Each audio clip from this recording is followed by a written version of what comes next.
This is Charter Local Edition. I'm Brad Pomerance. We're in the San Gabriel Valley today, and we are joined by Gloria Negrete-McLeod. You know her well. She was a member of the California State Assembly, California State Senate, United States Congress.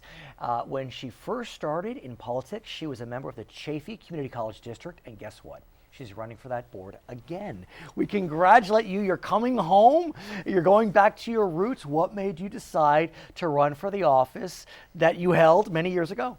Well, as you know, I know that I have a lot to give as far as community service, and I always think that any elected position that you hold is public service. Nice. And so that's what I want to do. Nice. So talk to me about what it was like when you were initially on the board. How many years ago? 20? Yeah, 20 years ago. And what it looks like today. A lot's happened in 20 years. Some good, some not so good? Well, the college has grown tremendously. Right. It has picked up two different sites. The main campus is in Rancho Cucamonga in Alta Loma. And if you think about Rancho Cucamonga, I mean, 20 years ago, it was a small bedroom community. Now it's got, the huge. Beautiful Victoria Gardens. I mean, a lot of your areas, it covers Rancho Cucamonga. Fontana has become a very special community. Ontario, now the airport is going back to local control. I mean, these areas are really growing.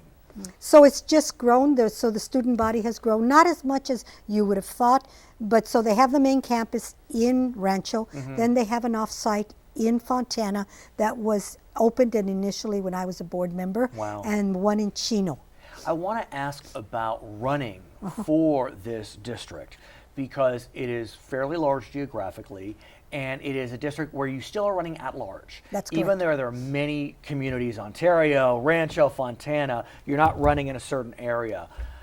How do you get your message out to such a large geographic area? Well, the funny thing is that I've represented each and every city in some point in my career. Exactly. So, and having been there for that length of time, I think there's a number of people that recognize my name, and hopefully they'll understand that why I serve is for public service, nothing more. I want to ask about some issues facing community colleges. If you had been running 5 years ago, our conversation would have been very different.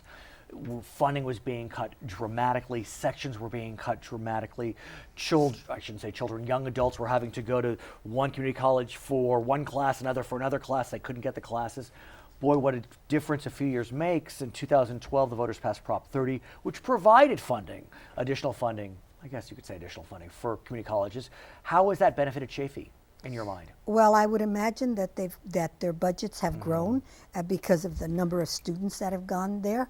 But I think with my experience both at the state and the federal level that I will advocate to continue that kind of funding to the community college, because when they set up how it was divided between higher education and K through 12, K-12, community colleges were supposed to get 11%, but that has always been only the threshold. They've never gotten 11%. They've gotten 9, they've gotten 10, but they've never got the 11. So I know you're referencing Prop 30 and the funds that have been dedicated to K-12 and then K-14 through Prop 30. As you know, Prop 30 has two elements. No. I'm talking about when money was allocated through the master plan. The 89-11 split. Okay. Yes. But let me ask you about Prop 30, if I may, though. Prop 30 has two elements. It has an increase in sales tax, and it has an increase on high-income earners. The increase on high-income earners sunsets after 7 years. That would be 2019, I guess. I think it was 18. Okay. The sunset for the sales tax is next year, 2016. Are you concerned that those funds will be slashed, because the governor said he's not interested in extending Prop 30, at least the sales tax side, and how that will impact community colleges? Well, there seems to be enough funds in the budget, in the current budget, and probably in the succeeding years, because it doesn't look like we're having a meltdown anytime soon. No, it doesn't. And I served in the California legislature during those horrible times. Right. Anyway, and so I'm hoping that to advocate that those levels stay static. Can they, though? I mean, look, every month we hear reports from the Comptroller's office that revenues are higher than we expected. Recently, it was $500 million more than we expected. So it's nice that the revenue's coming in at a nice level, but we have a stock market doing well, and Prop 30 is still in play. Can we keep community college funding static once half of Prop 30 goes away? Well, the way I think is that we fund programs that are already intact. Just because we have more money, we don't make new programs. That we keep those that we have and fund them at the level that they're supposed to be funded. I want to ask you about the degrees that are offered by community colleges. As you know, your former colleague Marty Block had been a huge proponent of allowing community colleges to provide Bachelor of Arts degrees.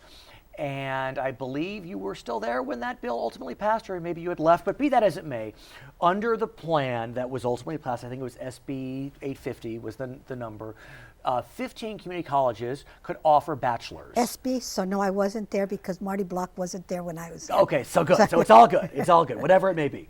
And so there is a plan whereby 15 community colleges throughout the state can offer bachelor degrees. And Chaffey isn't one of them. And Chaffey isn't one of them. But I do want to ask you about that plan. Even though Chaffey isn't one of them, what's your sense of it? If the pilot should grow, are you looking to have Chaffey become part of that? I think there is enough, and let's use the word clients out there, that the UC system can have some and the community colleges can have some. Okay. So, and if the program is feasible and it works well and we actually do educate those people and they get their degrees and they go out to do that, I think it's okay. I think it's wonderful. The other challenge with this program to allow four-year degrees is there can be no duplication with the CSU or UC system. And that has caused some frustration because, for example, you know better than I, the Inland Empire has a tremendous need for medical professionals. With the advent of the Affordable Care Act, we need nurses in the Inland Empire. We need nurse practitioners. We need everything that works with the medical field. Exactly. And because the UC and CSU system has at least one campus that offers a nursing degree, no community college can offer a BA in nursing. Oh, I didn't know that that was part of the Right. rule. So I'm wondering, would you like to see reform there? This Well, sure, because if the need is there, especially in what they call underserved areas, and the Inland Empire, the whole Inland Empire and the high desert is also considered an underserved communities where they don't have enough doctors.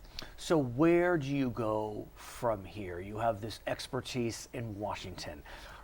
President Obama recently announced he's looking to create free community college nationwide. Is that something you'd like to explore and support? Well, of course, philosophically, that is a wonderful idea. You know, when the master plan was written almost 60 years ago, that was, when I went to school, all I paid was my health fee. And I was griping because I had to pay a health fee because I had insurance. Right. But that being said, where will the money come from?